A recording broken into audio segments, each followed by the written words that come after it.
আগের পার্টে তোমাদেরকে দেখিয়েছিলাম সুবর্ণরেখা নদী। এবারে দেখে নাও আমরা কোথায় কোথায় গেছি। আর আমরা রাঁচির মোস্ট পপুলার প্রায় বিভিন্ন ওয়াটারফলস ভিজিট করেছি। তাদের মধ্যে একটা হলো এই হুন্ড্রা ফলস, যেটা কিন্তু প্রায় 350 সিঁড়ির নিচে ছিল।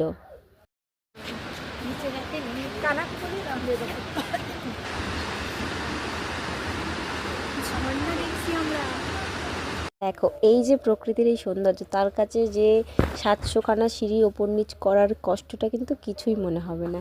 এবং সেখানকার ঠান্ডা পরিবেশ সমস্ত কিছু প্রচুর মনকে শান্তি দেয়। তো এরপরে আমরা আরও ওয়াটারফলসে গেছি। সেখানে প্রথম যেহেতু হুন্ড্রা ফলসে গেছি, প্রথমবার দেখা ঝর্ণা। এবং আমার মনে হয় আমাদের কলেজের যে গ্রুপটা ছিল সেখানের কিন্তু বেশিরভাগেরই, বলতে গেলে প্রায় সবারই কিন্তু এই ফার্স্ট কোনো ট্যুর ফ্রেন্ডসদের সঙ্গে, কলেজ বলো বা কিছু। এর আগে আমার তো কোনো সেরকম অভিজ্ঞতা নেই। তো তারপর আমরা গেছিলাম জোনা ফলস এবং লাস্টেরটা হলো সীতা ফলস। এবং এর একটা যে আমরা ট্রানজেকশন করবো ভেবেছিলাম বন্ধুরা মিলে, সেটা আর হয়নি। জাস্ট সেটা ছোট্ট একটা ক্লিপ নিয়ে রেখেছিলাম, এটুকানি।